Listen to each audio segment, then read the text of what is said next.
Do you like conversation on a variety of topics? Feel like no one wants to talk about the things that interest you?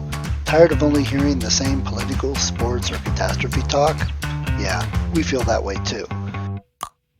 Join two high-functioning geeks as they discuss just about anything under the sun.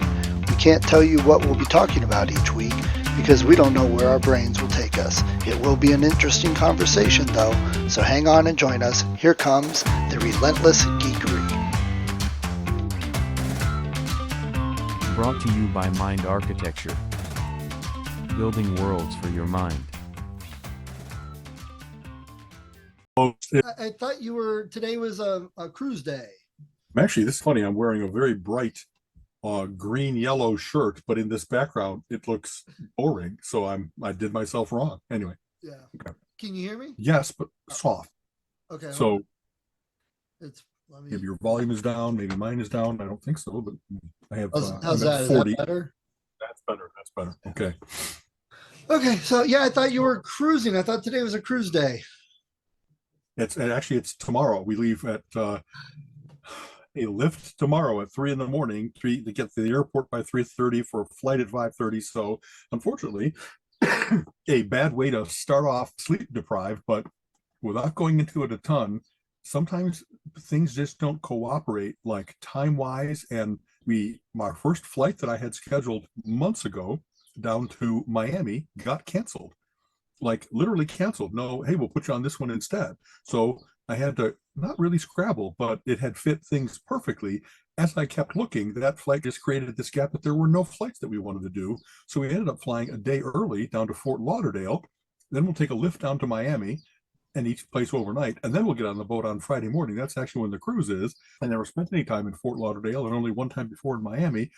We'll see what we find there. There's always Cubanos to have and little museums of marine life or whatever else it might be. I'm not sure how far the Miami Zoo is or things like that. We'll take the water taxi. I know Fort Lauderdale has a water taxi that when I had mentioned we're going to Fort Lauderdale, a number of people that really like it there chimed in with favorite restaurants, favorite attractions and stuff like that. Good. I hope you have a good time. And I know you changed it because Jamaica is a little unsettled at the moment. And it's funny. Another thing that happened was exactly that we were scheduled to go to Jamaica and the Grand Caymans. And so I'd actually gotten excursions from the boat to go climb Dunn's River Falls and to go on a catamaran and go swim with stingrays.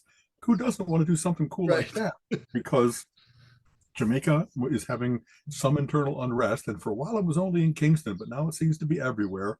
And boats are very wise of, we can't let 5,000 people loose with all of their liability and let bad things happen. So they weren't going to Jamaica, and then they canceled out of the Grand Caymans as well because they didn't find another compatible port that they could pull into in that section of the Caribbean. So we're going to Cozumel, and for 2 nights we're going to go to Cozumel, circle the island, and come back to it. And there's things we want to see there. There's some cool Mexican ruins. There's a 3D museum of Trump loyals that I really love. But now we're finding out, and it's funny, weather apps, I thought were relatively consistent between them, but my app says it's going to be raining like all the time that we're down there. In Fort Lauderdale, Miami, on the boat, Cozumel, Colleen says not as bad. And you know what? In order to go see, I want to go see the ruins no matter what. I'll put on my weather gear and carry an umbrella and whatever else it might be. But then you have to worry about, is an umbrella illegal somehow on a flight or on a boat, that it's a missile-like object or something weird like that? And the ferry that takes you from the island of Cozumel over to Playa del Carmen and the mainland, it doesn't run if the water's too choppy. And it's not just rain, it's supposed to be like thunderstorms. And seriously, I never had that happen. We've had extraordinary luck with all of our hiking vacations and all that kind of stuff. Only once in a while have we had like rainouts and things like that, where we had to hide in the hotel or just, today's a museum day because you have to. A brief aside, we were hiking in Arches National Park, and it started to rain, and we really had a wonderful hike planned. And Colleen was really crestfallen. But luckily, long ago in my backpack, I had stuffed like these little ponchos that fold up to something the size of a portable cereal box. Right, the one-use ones. It's an emergency. Exactly that. And so I pulled one out for each of us, and she just was so happy that we didn't have to bail out. And they were indeed just flimsy, but enough to keep the rain off. So we actually had a great hike. Another cool thing that happens, and we did this in San Francisco as well, when it's raining, everybody else does stay inside, Yeah. but not us fools. So we walked the Golden Gate Bridge like all by ourselves, instead of it usually being crowded and please don't bump into me. I don't want to fall off the bridge or into traffic and all that kind of stuff. The path was a lot clearer while we were braving it. We finally turned back where there was a section where you had to go up some rocks and with chains, and the water had made the rocks slick. And we were like, nature's now telling us from this combination of features that maybe we don't want to do this trail at this time. When I took the kids when they were younger to Disney, we had that experience at the park. It was raining, but we really didn't notice it. We didn't care. It was okay. So it's raining. We kept going. But I was like, wow, the park is really cleared out. But here it turns out there's like a typhoon going across the state right over Disney, and nobody went to the park. So we had it almost all over. We waited 20 minutes for the Toy Story ride, which is funny. That's Toy Story background. And that was the longest we waited for anything. We would get on rides within 2 or 3 minutes, everything we wanted. And we got to go to Universal and do the Hogwarts ride twice in one day, which is just uncalled for. Otherwise, it's like a 2, 3, 4 hour wait. Exactly. Yeah. We've had, when we went to, I used to go to a place called Adventureland in Chicago, and often that's where I want to go for my birthday. Me and my mom would be really nice and take like me and 3 of my best friends, and we'd have a whole day there. And once in a while, you can't go anywhere any day except on your birthday. So it would start off raining and be like, oh, and then we'd go anyway, and the skies would clear, and exactly what you were saying, it kept everybody else away. So we had the same thing. We went on 20 coasters that day instead of 5. Just ran around, like you could get off the coaster, go back into the Serpentine, and be like 2 trains behind. So we had such a fun day. A little bit weird because with the rain, of course, some of the seats got wet, and they closed some of the rides. And yet you're like, once you commit to, I'm going to get wet, it used to be that you'd go on the flume rides, the big log rides, so like cool off because it was hot. And so this is just putting extra frosting on the cake. We're already soft. We might as well dive into the. So that turned out to be a couple of great days when the circumstances started off. Oh no! Here's hoping that turns out that we wander around and get a little wet. I dry out. Got to make sure. We actually, it's funny, when we thought we were going to be going on the catamaran, Colleen found water shoes for us, that you wear them particularly on boats, and they got really good gription even in the water and stuff like that. And then when it turned out we weren't going to do that, we thought, well, we'll save them for next time. Maybe now I'm going to wear them on the boat most days so I can still go out on the deck. We usually do walks. You know what I mean? Where we go around, they have a little walking track up on the 15th floor, 13th floor, something like that. Get some steps in. But then not if, I don't think the boat's going to be like listing and stuff like that. But you just don't want to be the guy that like, so you didn't realize that the water would make it wet? You didn't, and then you went over? That we'll see if we can still survive. I did find it interesting that you're not going to Jamaica because of the unrest, because just last night, Colin and I went and saw the Bob Marley movie, which the whole movie is focused on that, the unrest in Jamaica in the late 70s. And I'm like, wow, now's an interesting time to bring that movie back out with the climate in our country. And that's exactly what was happening at the time in their country. So yeah, I'll tell you, and it's not only there, like Haiti, another island in that same vicinity, they haven't had a government for 6 months. Their president got assassinated, and all kinds of gangs and bad guys rushed in to fill the void. They have more firepower than the police and even the military. So Haiti's been asking the UN and the United States in particular for some assistance to like restore order. And as you might imagine, the bad guys don't do government things. They don't keep the trains running. They don't keep the water clean. So Haiti might be harmed for years and years, if not a generation, from this collapse of civilization there. And I'm hoping that we don't see, like we were in the theater seeing Dune 2 last Friday, and one of the previews was for Civil War. I saw that. Disgusting timing for a movie about, hey, what if the United States goes to hell because we have such division and we're going to start killing each other?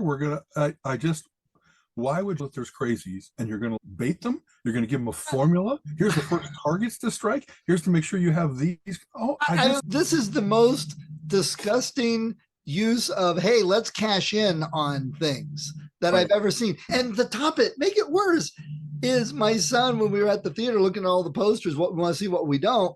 And this child has criticized and many things I've said, this, that, the other thing. That's how I grew up. That's what we're used to. You shouldn't think. I'm like, oh my God. And then he says, oh yeah, I want to see that. Looks good. I'm like, what the hell is wrong with you? Why are you supporting that movie? It looked pretty good. Dude, after all the criticizing you've done with me, and then knowing that the climate in our country, you want to support that movie. What is wrong with you 20-year-olds? You guys need smacked upside the head. I'll tell you, we've had movies as any number of times delayed, if not entirely canceled, when they were a movie that featured the fall of a big building in New York. And after 9/11, one was scheduled to come out with that, and they just shelved it because they didn't want to look as if they were cashing in. They didn't want to add to the trauma. And Spider-Man, they changed the whole ending and rewrote it because of that. Then that's probably exactly the reference that I was thinking, because it would have been that I was reading about a nerd movie when I read about it. But I just, what happened to the studio execs that they're saying, like you said, yeah, this is not a time to throw oil on troubled waters. This is a time to feed the flames. What's funny is when we saw the preview, like they said, hey, the forces of California and Texas are now coming in on Washington, where it was like, oh, California and Texas would never cooperate. They're deadly enemies. There should be a whole war zone of Arizona, New Mexico, etc., because the good guys from California and the a-holes from Texas are having a war, and that we're just, supplying them with arms? I don't know. Right. Anyway, that was a really poor choice. And you'll see the previews that somebody, again, thinks, hey, if you're seeing Dune, you might also be interested in this. There was all kinds of movies that, I couldn't care less about that. So maybe Dune is a oneer. It's a science fiction movie, but not a superhero movie. And or there's only certain things coming out, and they just put in whatever happens time-wise to be coming out soon. Not sure. Oh, the Bob Marley movie, it was so prescient for what's going on in our culture, because it was about the unrest between two political rivals and how they destabilized the country. And I'm like, oh my God, somebody said this needs told at this time. And it was done so well. A lot of these movies, you're like, oh, Bob Marley's a legendary figure. Let's show his life and the struggles and the growing up and how he inspired the world. It wasn't that at all. It started right with the conflict. It was about a 1.5 year time period and ended before he died. It ended with him doing his big concert down in Jamaica. So it just focused. But I told Colin, I said, they did this so right, because a lot of times movies where they go on and on trying to get you to feel something for the character or understand the character's thinking, whereas other movies, they have a one little clip at the beginning that, oh, I get that character, I understand them, and let's move on with the story. His father beat him a lot, and so he's got those issues, et cetera, et cetera. Yeah. Showing that he grew up in that context of war all around him, and therefore he might be the guy that would say, how about peace? Anyway. Right. But that's the thing. He was already almost 30 and a popular musical figure when the movie started. So it wasn't, they did show some flashbacks that tied in. I just thought it was very well done, a movie. Bensley King Adair, is that his name? No. Kingsley Ben-Adir. There you go. Okay. Is his name. Was fantastic. Okay. It was a little difficult at times. They had the Jamaican accents going on, and the sound could have been louder and clearer, but it was Kent Theater and $5 days. But yeah, recommend it. That, yeah, but $5 day is in trance. We were a member of the Cinemark Club, and so we go as if the movie is free. But no, you're paying like $9.99 a month for each pass, and we've accumulated enough from during COVID that now they're free to us. But anyway, we need to look into that. I think all the Cleveland Cinemas, Cedar Lee and Capitol and stuff do it, and whichever ones, they're the same movie on the same big screen. You just have to be that you're the guy that's going on Monday or Tuesday. Yeah, I told Colin though, I said, dude, I don't want to go to later afternoon, evening movies on $5 day. It does not attract the highest quality people. Yeah. There was one guy that was actively dying. He's the whole movie like, it's like, shut up. The theater. Okay. And then there were these two ladies that came in 10 minutes late, and they walked in front of everybody, and they're near the front row, and they're standing blocking part of the view and talking about who's going to sit on which side, and do you want this drink? Shut up, sit down. And sit down. The movie's already on. Exactly. 20 minutes later, they both got up and left, but they went this way, then they went that way. It's get out of the screen. And they were gone for 10 minutes, came back with more food and did it all again, and then left before the movie ended. I'm like, what were you doing? don't Like, know what it is. Some people's mind doesn't, like, they think they're in their living room and yeah, they go to the bathroom and go get another stack, and no, especially no comment on consideration a for movie anybody. loudly. Yep. So I used to do that much more. Colleen, my schedule has often allowed me to take a day off to play hooky and then go and see two movies and get a popcorn refill and everything like that. And I really got spoiled by, you go on a Tuesday afternoon and there's like you and maybe two other people in the Right. theater. And now you'll get right in the middle and make sure that, okay, buddy, if you're going to sit there, you can't be on your phone because I'll still see it from this angle. Yeah. And oh, I'm glad that we're able to do that now more often. We really have started the time shift where we're going to dinner on different nights and to movies on different days and stuff like that. And just, Nice. I don't think it's kicking in out of I'm old and I can't hear as well, or I don't like crowds, but my tolerance for jerks has gotten less and less. And instead of my going there and having an argument with them, I'd rather just go to the non-jerk times. And so maybe Right. that's 4 o'clock, not at the Golden Corral, but at our favorite buffet or whatever else. Right. Oh, it's funny. Yeah.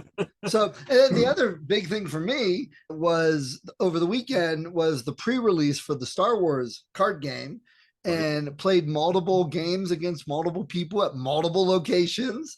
Very cool. Did, so did you've I gone the previous weekend before to actually get the thing, but now this was the official, not pre-release, but official release. No, so, official release is this week. This before I did the demos, then it was the pre-release last weekend. Now it's the official release. But so they really do have an escalating rollout because yes, it's a big thing in the gaming community. Good for you. It is much bigger than I think a lot of people thought. And I know a couple of people I had talked to about it that were like, I don't want to do that. That are like, hey, can you pick me up a pack? I want to check these out. I want some cards. So I'm in a couple groups. People are like, so anyone playing tonight? So anyone want to get together this weekend? So where's everybody? And that's cool. That's what those type of games are. Right. Instead of it only being the collectible aspect of a CCG, that actually now you're saying, hey, this actually plays well. I really do want to experiment and try different strategies and find other people that enjoy it. It can be a rebirth of your interest in this kind of stuff. Good for you, man. I was talking to my buddy Mike Jundy, who used to have a game store. That's how I met him. Went there and played Magic, and Colin played Pokemon a lot. And he played, and we were discussing it. And it really, there have been hundreds of CCGs through the last 35 years. Right. Most of them sucked to one degree or another. Most of them were just rushed out the door because they want to cash in on it. Cash in. And you can tell. That's our word for today. Cash in. Yeah, cash in. Today's exactly. word, boys and girls, is cash in.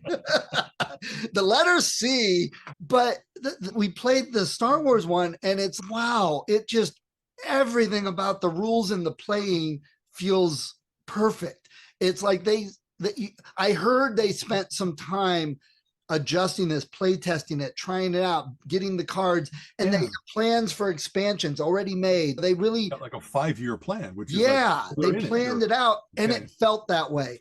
Everybody I talk to loves how the rules and everything play and what the cards do, and then how you can change things up based on the cards you choose. It really seems to have variety of play style built into it a lot, and that's very exciting because nothing since Magic has really captured that. Pokemon's popular, but Pokemon's not that strategic and complicated. This one has that. Games, one of the difficult things to build in is not like, how do we make the path to excellence proper and like the appropriate phasing and stuff, but how do we find balance? Like you said, if there's different play styles, people gravitate towards, I want to be bold, I want to be stealthy, I want to be smart, I want to be a resource user, I want to be a resource hoarder. And the fact that you could win with each of those different styles, depending on what cards you get and how you learn to utilize them, that's really cool. And Magic does that really well, but they did not do it really well at first. It was like 10 years after they had started that they revamped it all. And they said, okay, we've got 10 years of practice. Here's what we're doing now. And it restarted with number 6. This felt like it really allows multiple thinking of play styles. And the coolest thing was in Magic, when you build like a black deck, all your cards are black. You can't play a white card. Right. Whereas in Star Wars, you have what are called aspects. And I might have a red, a green, and a blue aspect to my leader and base, and that's what I can play. but I can play a yellow aspect. It just costs more to play that card. So you might be able to get some combo that normally isn't seen with your color choices because you're spending that extra money to play that card. So I really think there's a whole lot for lots of players, and it's so hard to get a balance with these CCGs, knowing that not everything is in that first set. I got the Firefly game. It's static. It's done. What I have, what the rules are, what the cards say, that's it. But Star Wars, come July or May, July, one of those, there's going to be another set with new keywords, maybe new strategies and ways to play. And then come December, there's going to be a whole nother set with new so it keeps changing. And to do that is so difficult. And I think they're off to a good start. I hope that they prove themselves, because a lot of times, like you said, you can, when you have expansion sets come out, sometimes it's everything I learned before is now useless. Sometimes it's less disruptive, but I could see how that adds to changes here. Yes. And what you said about your multiple aspects, it's cool to not have to commit to only one, but to start to say, I don't know, a weird analogy, like a chromatic dragon, part of its power is you don't know what it's going to hit you with. It's not only this is a creature, and all I have to do is worry about the cold. It's very cool to see that when you're playing with someone like that, it really might be, they have these aspects, these capabilities, and I can guard against them. But if they're willing to pay the higher price, they might do something at just the critical time that's beyond what I had prepared for. And that's very interesting. Yeah. I always hope that's the case, that for something that's a mature technology or game or something like that, that they actually are aware of what has gone before, and that they've learned from what works and what doesn't, and that they embrace the good and get rid of the bad. And it doesn't have to be then kind of narrowing to a certain point, but it's just that they're aware of, well, that's what tanked this game, is people got too powerful too soon. And you don't want the game to be over after 3 turns because they've created an indomitable. I've played those games. You know what I mean? So anyway, and it's very exciting in the CCG realm of gaming, because last year Disney Lorcana came out, and now this year Star Wars is coming out, and both of them show some very long play testing and some very rigid thinking on getting gameplay to be right, and both of them are popular and playable and fun, not so many past CCGs. So it's an exciting time again if you're a CCG player. Magic has been strong. It's still strong. WotC's done a few mistakes, but what are you going to do after 35 years? Right. But they've changed Magic in ways that you wouldn't have pictured 10, 15, 20 years ago. I'm thinking more for the good, even though I don't play it as much. The problem is Magic has gotten so overwhelming. If you start new, there's just so much complexity to the cards. It makes it really difficult for someone new to start, or for like me to get back into it after I've been out of it for a couple of years. I'm just like, I don't even really feel the. Are you too jaded? Are you too like, all right, I don't want to buy this twice, that kind of thing. So I know that there's been times when it isn't only the world of gaming, there's business concerns here. Since you just mentioned Wizards of the Coast, WotC, for those when they bought SSR to get Magic, and I think it was TSR, Tactical Simulation Right Resources, Gygax's company, right? And so, what did I have SSR? That was one of those bookshelf game companies that SSI, exactly. Strategic simulations. Yeah, very much. Exactly. It's like you want them to, okay, now there's money behind it so they can do more things with it, and you don't want them to wreck it. No, they bought it. Is this guy going to put his own imprint on it and take away what Gygax and his friends had all done to make it what it is already? Like any acquisition, you want it to be like not just a sequel where they're cashing in and milking it and stuff like that, but you also don't want it to be so disruptive that didn't they understand what made this game great? Because they're picking it apart. Yes, they're picking it. So here's hoping that. So we talked about this last 2-3 episodes ago. There started to be in the gaming world like names that I started to follow, where I trust them enough in making a good game, and whether it's like I just died that made a whole bunch of German Spiele and like had become so successful that he got like 50,000 people at his funeral and stuff like that. Like Reiner Kinzia. Something like that. Thank you very much. My names are not popping out today. I'm not sure why that is. But I start the reason that I not only played Civilization, but tried Colonization and Pirates and other things is because the same guy, Chris, it'll come to me. Is there anybody associated? Do you know who's the heart of Lorcana that you say, oh, that's because this guy has made a career out of this kind of games. He really gets it. And therefore, I trust him to explore the Star Wars thing and the Disney thing. Do you have names associated with that, or is that still in the bowels of Disney? Yeah, You know? they do put the artist on each card. Okay. Almost all CCGs do that now, and those artists have become. But I love some of I'm the art. talking more about the game designer than the artist. I'm talking. Yeah, Yeah. I don't know any names off the top of my head. Okay. But it's so funny you mentioned that, because I've been listening to Howard Scott Warsowski's book called Once Upon an Atari. He was the guy. So Howard's one of those guys in the early days of Atari. His very first game was Yar's Revenge, which We just talked about this. That's right. yeah. And then he went to do Raiders of the Lost Ark, which I think is an amazing game. And then he did ET, and then the whole industry tanked and they all blame him. But one of the issues they talks about was these developers started saying, hey, we're like rock stars. People love us. We want our names associated with it. And Atari said, no, you're just a commodity. Developers are nothing. And so that's where several of them left to form Activision, and then several formed a Magic. And both of those companies put right on the thing. Where would we be without a Will Wright game? An analogy to like the comic book world, Stan Lee in a couple of his biographies talks about, he often, like when he was at a party and they asked him what he did for a living, he wouldn't let on that he wrote comic books, because it was for a long time a little embarrassing. It's not an adult thing to be doing. But as that caught on, and as he was known as, if not the father, one of the main fathers of all of the Marvel universe, right, like that, then he was their goodwill ambassador all the time. And I like that when it isn't only, and it segue to this. So Will Shortz is in trouble. He just had a stroke, and he's so much associated with the crossword puzzle world. There's lots of past names as well. There's the Stanley Newmans and Eugene Maleska and various different, Kathleen Rafferty, the various big editors or creators, constructors. And yet this is the guy that, like, from young said, I'm going to be an enigmatologist. He created his own degree at Indiana University. He has run the New York Times crossword puzzle, the biggest, most respected in the world, for decades, I think 30 years plus. And so when I heard that bad news, it was like, oh, that's going to be the end of an era. Whatever it is that he brought to it about his smartness, his playfulness, his taste in what makes for a good puzzle. How do you separate the Monday through the Saturday of, easy to hard? All of that, it's going to be, is there another Will Shortz? I can't name another.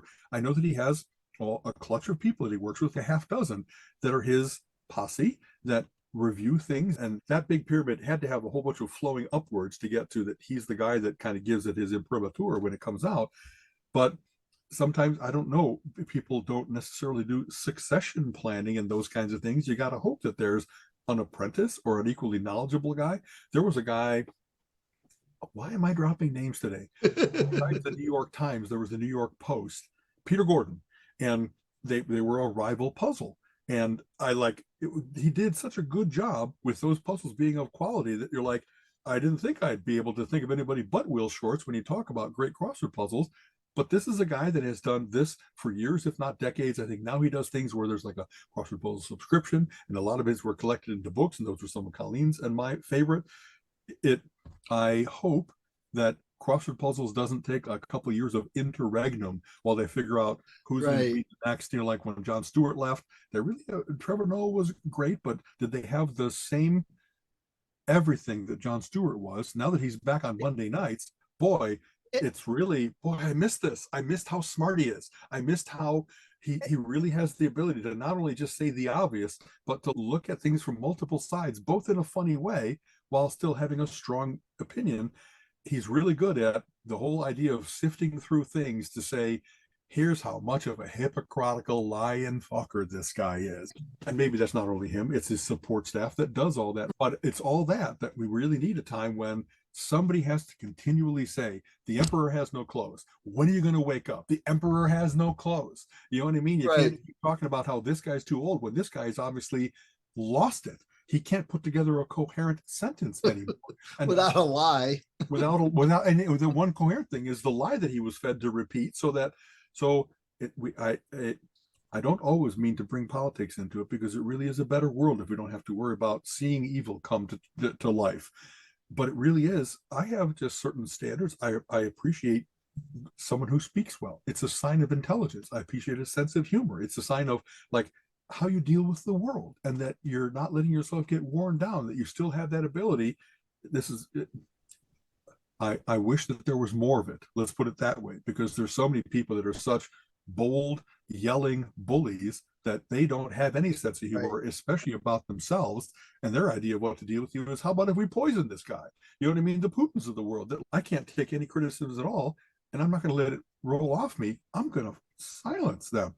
That's insane. There's enough insane right there that you should say, this guy should be nowhere near the reins of power. You mentioned changing and what you're used to. Like when Bob Barker left The Price is Right, I remember thinking it'll never be the same. But now Drew Carey's been there so long, there's people that don't know Bob Barker or remember. Never knew him. That's and right. They think, oh, he's so great. And who was it before Alex on Jeopardy? Art Linkletter? No, Art Fleming. For a long time, exactly. In fact, the whole first incarnation of Jeopardy, when it went off the air for a while, it was Alex Trebek that they brought back to bring that syndication. But there's people that, indeed, all they ever knew is Alex. And now even with Ken Jennings, and me, you know, it's just Ken. Now it's just him. But every generation will have, who was your Doctor Who? Who was your exactly? Jeopardy? Yes. Who was your, you know? There was a lady on Jeopardy a while back that it was a repeat championship thing going on. She had been on with Fleming way back in the day, and now she was back on with Ken, but never was on with Trebek. Back in between. Yeah. And she was still, it's not, I don't know, I'm 60s and I haven't gone towards dotage yet. And yet to have someone that really 50 years later still has the command of trivia and Significa, the quickness, that's hats off to her, man. That's what I thought too. Wow, that's historical there. Yeah. That was, I was a little worried that my quick twitch muscle was not going to be sufficient compared to 20s and 30-year-olds and stuff like that. And it turned, I was really good at buzzing in, timing the speech of what's going on and looking for the light that comes on and stuff like that. So that didn't prove to be that I had lost step, like physically, muscularly, if you will. That's all the video games. Actually, that I'm ready to go with this. So I was glad about that, because I really was like, wow, I got a lot of stuff in this head, but if you don't get a chance to share it, then you're gone. That was fun. Yeah. You're talking about the video games and the names, and you start following Richard Garfield with Magic. He's had other games out, and it always says a Richard Garfield game. But I was thinking also, we've gotten into playing the tiny epic games. It's not one developer, but it's a series of similar package games. All the pieces are tiny, the boards fold out, and they're exactly, the box is just a little thing. Exactly. Yeah.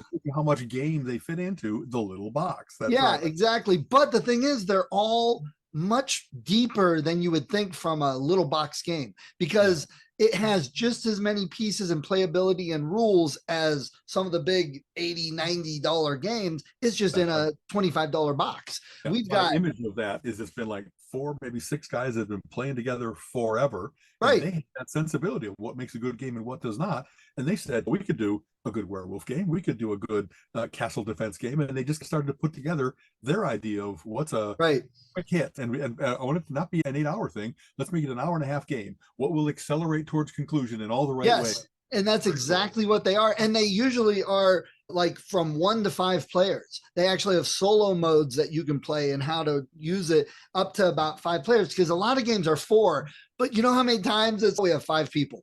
Right. You get the guy who's played the game the most, he's the moderator and just helps guide everybody else. The snack getter. Yes. Yeah. So that was another thing I thought of with gaming there. Then I was thinking about this today. I'm like, wow, Phil was right. The weather is getting nice for spring and early here. And I'm about to start doing some yard work. I'm like, that sucks, because that takes into my gaming time.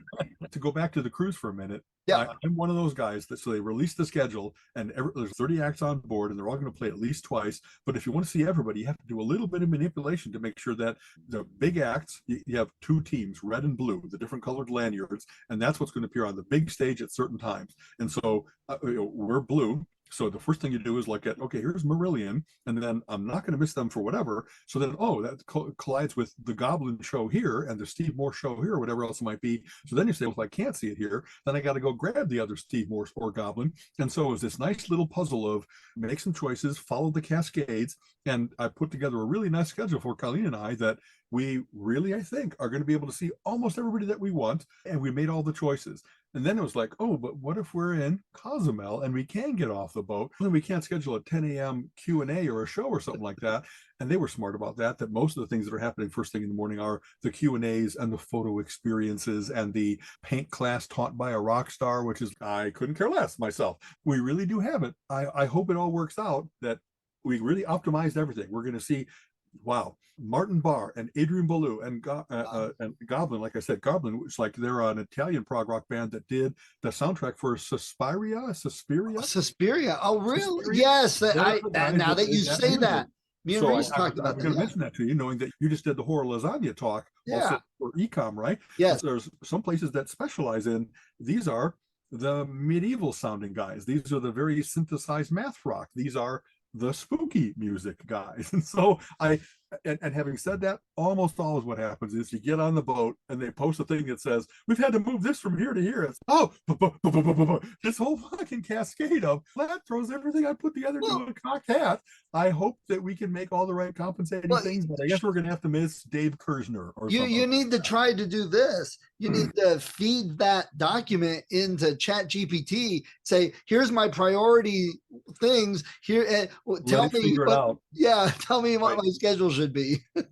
Another thing that I noticed is that there's any number that, let's see, there's the Stardust Theater and the Spinnaker and the Bliss Lounge, and they have 6 different venues that they go to. And sometimes once you know the boat, it'll be really easy. Even if this one butts right against this one, we can just run over from the Spinnaker to the Sometimes it's literally like opposite end of the boats and 5-10 levels different, so you got to make sure and work your way through the crowd. And then I also came to realize we really have so many times when it's show on show, what are we going to eat? When are we going to pee? Oh, they make sure there's food available quite often on those things. I think that's going to happen. They really do have 16 restaurants. It's like a skyscraper on its side. So it's just got tons of stuff. And we really do sitting down and, hey, if you happen to sit down next to Adrian Belew, then you can have a nice conversation with them. But if we're always on the run catching the hot dog, hamburger, chicken salad sandwich, then we'll have to see. Maybe we're going to say, I really wanted to see this guy, but what I really want is to take just 30 minutes to go get a bowl of soup and a salad and a sandwich, and we'll get there late and see what seats we can find. You know what I mean? And a couple overlaps where it actually is, am I going to stay late? Am I going to leave early? What am I going to do? Who do I really love more?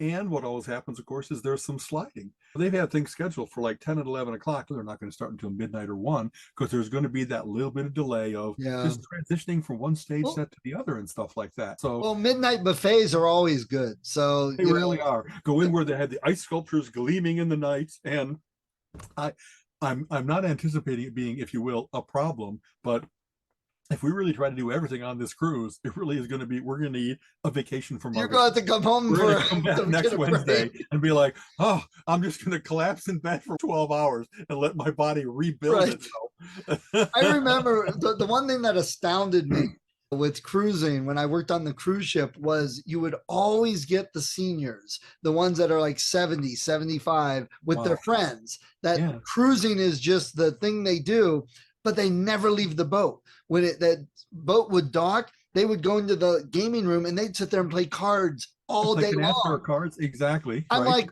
if all you're going to do is sit here playing cards, you can pay me the money, sit in my living room, and I'll feed you all day long. You wouldn't know. I'd throw water on you every now and then and put a porthole on the wall. We are determined when we're in Cozumel to get off one, if not both days, even if it's raining, even if the water is choppy. I really hope you should. Because as I was saying, I really want to see the 3D museum. But having said that, people talked about this and I never really got it until recently. Sometimes there's nothing better than canceled plans, where you really had a commitment to something and then you don't, but everybody thinks that you're there. So you really have just, nobody's calling you. You have the whole world to yourself for a day. You know what I mean? And some part of, oh no, the weather's going to be bad. It'll be like, instead of feeling obligated to wring every single bit of tourism and music love and food out of this, we really can just maybe relax on the boat. And like, we're not going to sun ourselves in the rain and stuff like that, but it'll be okay to just really make it a little bit of tuning down as well as getting everything out of it. You definitely have the same mindset I do going to these things and like RGs and all that stuff. It's like, how many things can I go see and do and pack into it? And that was an issue with me and Gina all the time. She'd be like, okay, we're going to this RG in Chicago. I'm like, yes, it's Weem. It's so cool. Or we go explore the city. Are we going to take a nap in the afternoon? I'm like, hell no. I'm like, what? Yeah. If we're going to explore the city, we're adding a couple days before and after. We're not leaving Weem to go do those things. Exactly. And she never we didn't understand each other. We're in Maine. I'm like, yes, Colin's doing a talk. We're at the Cryptozoology Museum. We're doing this. She's okay. So let's go explore. No, we're here for this convention. She's, we don't want to be there all the time. Yes, we do. So there was a conflict with how we approached these things all the time. This is very funny. I went to the Pittsburgh RG long ago. This must be 25 years ago. But I also had tickets to see Marillion, since I've named them. They hardly ever toured the United States. And so they were there in Pittsburgh that night, an incredible coincidence. And that was one of the years where I had actually, they were one of the first bands to say, okay, we're not going through the studio and label system. Send us some money, we'll make the album. And I was actually like in the liner notes of the album, that I was one of the contributors. So I got to go, and I got a chance to get not the backstage, but like sound check tickets. And I was like saying to people at the RG, okay, I got to go. I'm seeing this concert. They were like, what do you mean? Tonight is a double day cancellation Hearts tournament night. You always do that. There's this band that I really love, and they're over at the stadium or whatever it was. And people really couldn't believe it. Was like I was abandoning them. You know what I mean? Okay, you know what I mean? Right. I really, that's one of the few times I've ever done it. Usually when I go to a thing, if I'm at the pinball convention, I'm playing pinball. I really don't wander around and see what else. Once in a while, maybe if it's like before the thing starts. But having said that, I tend to do the full immersion experience. Someone just said that they wanted to do a museum thing here. And I said, I'm going to be at the Fan Expo here in Cleveland. And when I'm there, I'm really there. I'm there from 10 at morning until midnight. And I'm meeting the artists, and I'm going to the programs, and I'm looking at the cosplay, and I'm just shopping my butt off and all that kind of stuff. And it really is for 3 days. There's no let up. There's all kinds of cool stuff scheduled.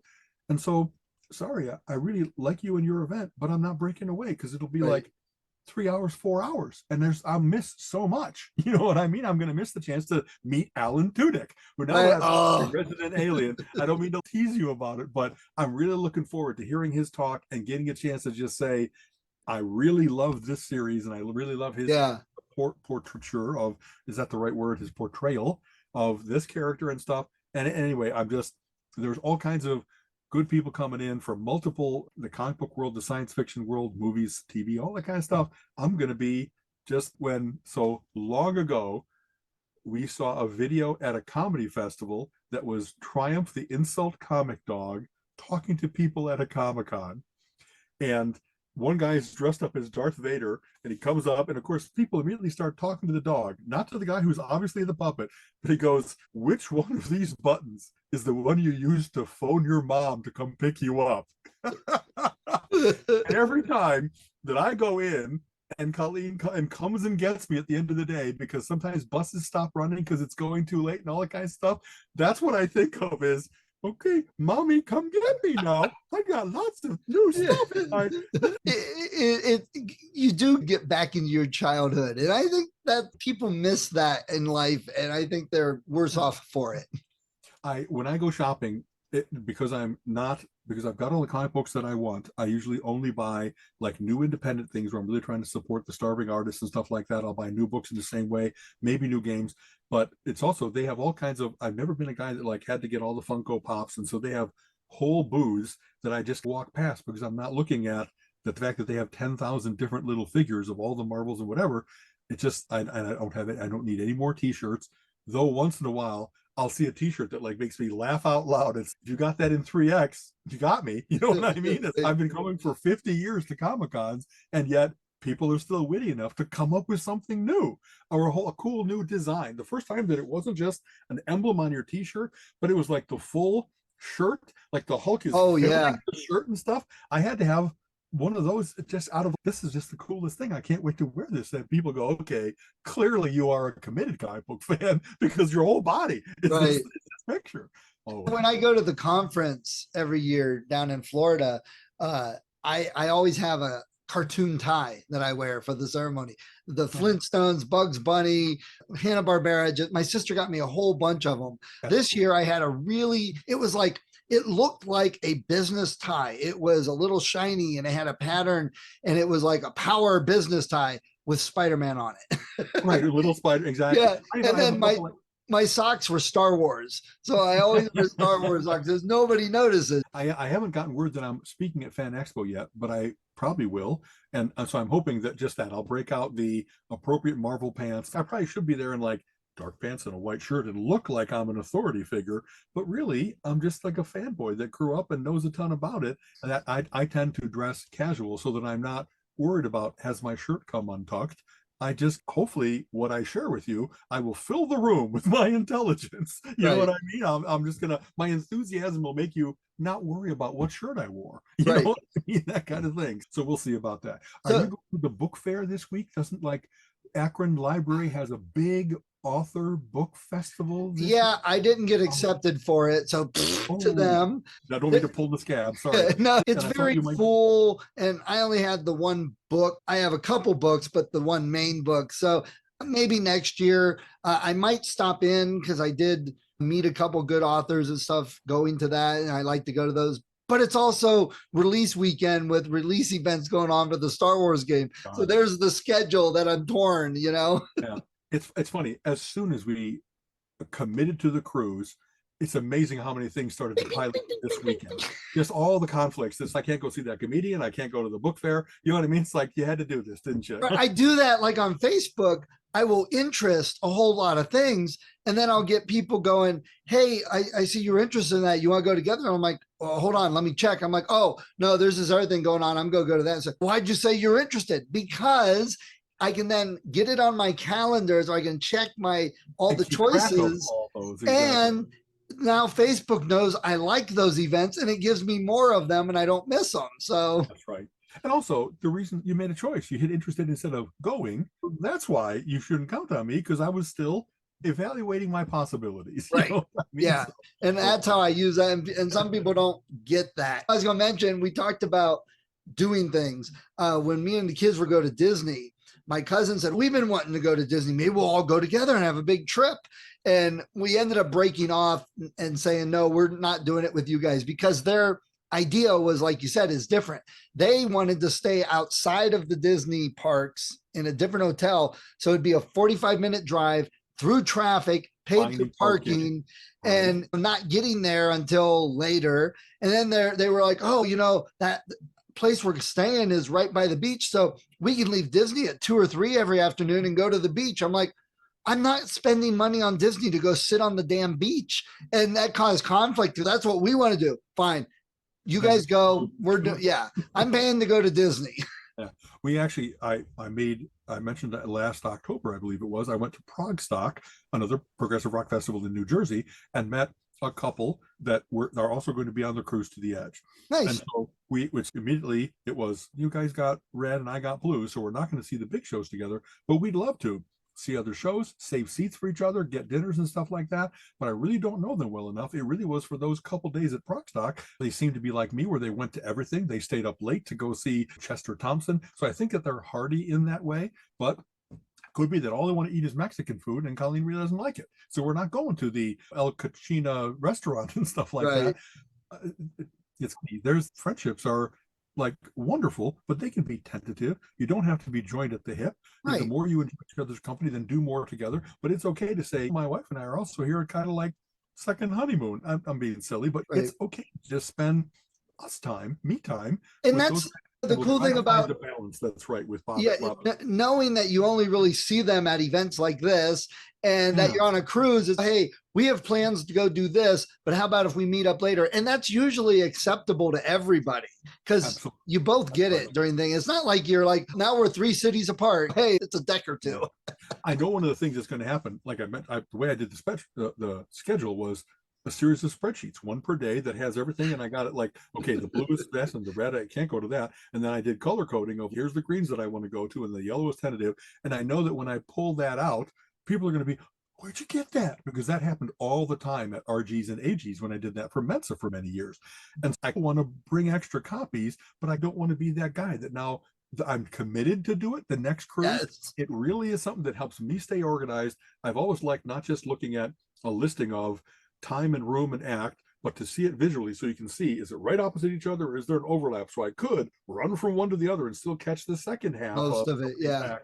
And it really helps me at a glance to know I really have everything covered. You know what I mean? There's no that, and if there is a gap, it's maybe that'll be spa time, hon. You want to go get like a mud wrap? You know, we don't tend to do those things, but I could use a good massage by way long ago when I was in Jamaica. We actually did go to a couples massage, and I'm a big guy, but they brought in a big Jamaican lady that, boy, did she rolfed me. What's that deep massage where she was like putting an elbow into me and stuff like that. And I got unknotted a lot because they brought in the big guns to work on the big guy. That's so funny. That maybe they'll have that. Maybe it'll just be, let's go sit in the hot tub for a while and just a little bit of sitz bath, a little bit of put your feet up on it, that vibration. I'm hoping that my feet will stay good. As I mentioned too many times, I have a little bit of plantar fasciitis, and depending on how much we walk and how much I have to be on my feet, I really want to be seated for most shows. I'm not a mosh pit guy. I never have been. I hated which is probably good for everybody else. And it's true. I'm an engine of destruction when I'm enjoying myself. I tend to clear a little room around me on the floor. Exactly that. Like if I'm going to play air guitar, I got to do little beat sounds and windmilling, and then I hit people. So anyway, we'll see. I don't mean to go into this too much, but I hope that some of these are shared experiences. You have much experience on boats. This is a new one for us. It's Norwegian Pearl compared to anything we've been on before. And so they have a big pool stage. And I used to have the perfect place to sit, which was like, there was a revolving door that kept the air conditioning in over here. And then when people come out, they can't just stop there because there's always people coming out. So don't, like when you get off an escalator, don't stand at the bottom of the escalator. Keep moving because there's people coming along. So by my being behind that, but a full view of the stage, this was always kept clear because of the way that has to work. The circulation has to work. Now I don't have that. It's not the same situation, at least so far as I've been able to discern from the photos that they have posted. And so we're going to end up scoping out where's a good place near the pool. Are we going to have to be in the pool to see the thing? Colleen and I have the consideration of, I can look over most people's heads. So if I want to stand, I really can almost always find a place to stand and fully see the show. That isn't the case with her. She gets belt buckles and elbows. You know what I mean? Because she's a petite lady. We have to find a place that we'll get there and we'll claim our table and we'll put our, you know what I mean? Whatever you do to claim a table. While I go get us drinks, she'll sit there and fend people off and stuff like that. And we'll scope out what it is for each of the various different venues. Also, if you're going to be like, okay, I'm going to see this, but I might have to leave early, then you don't sit in the front row and disrupt things. You sit off to the side in the back, and then you can sneak out of the place. And so we're going to learn all about this boat, and we'll see how it turns out if this is the same boat for the next cruise, or at least for that series of 5 days of shows. We'll get wise early. Yeah. You know? So when you come back, we'll probably miss next week's, obviously. But the following week, we've got Jim Beard we're talking to, the other half of Flint Publishing finally. That's right. Yeah. That's right. I'll be ready for that. That'll be fun. We talked early on about doing this with some regularity. I think this will be only like our fourth guy. We really can start like thinking, who would we want to talk to? We have all kinds of people in the industry, on the periphery of the industry, just other big fans that it would be very cool to start having a little bit of, what's your experience of this? What are you really looking forward to for the fall movies and stuff like that, and drag people into our world. Okay. Cool. Okay. All right. Wait. Good to go. Any other quick recommendations? No. Star Wars card game. I finally got the final book, the Constance Verity series by A. Lee Martinez, a very good humor writer. And I had the first two, and what I say this too often now, I refuse to buy things over $7. It helped me to amass a big collection without overspending. But now I'm really getting to that point of, I have a little extra money and I'm willing to spend the 10 instead of the 7. So I got a whole bunch of Charles Stross books, this A. Lee Martinez. What am I going to bring on the cruise? Things that I've not only want to read, but that I've waited 10 years to read. So I'm going to devour them in the airport. You know what I mean? So we'll talk about that a little bit. Have a great next week, and we'll come back in the following Monday. Have a great trip, man. Tell Colleen to have fun. I will. Thank you. Okay. Bye-bye. Well, we hope you enjoyed that episode of Relentless Geekery, and that you'll come back every week and listen and join us in our conversation about all the exciting things in the world of geeks and the fun that we have, whether it be music or the movies or comics or role-playing games or board games and video games. We talk about so much, and we love having everybody come with us. Please, if you did enjoy the show and you like listening to us each week, give us a review, give us some thumbs up or stars, because that helps other people discover us and helps the podcast grow. And we also are starting to add some geeky, unique t-shirts. If you go to our website, relentlessgeekery.com, you'll see we have a shop with some t-shirts in it. And these are some fun sayings, some fun designs we've had and talked about on the show. You can also get a Relentless Geekery t-shirt. And this would also help support the show, as there are some costs with hosting and the software that we use. So it'd be great if everyone checked that out also. But please, we hope you come back next week and give us a review, pass it off to your friends, let them know. Join us as we talk more about the wonderful world of geekdom. You have been listening to the Relentless Geekery podcast. Come back next week and join Alan and Steven's conversation on geek topics of the week.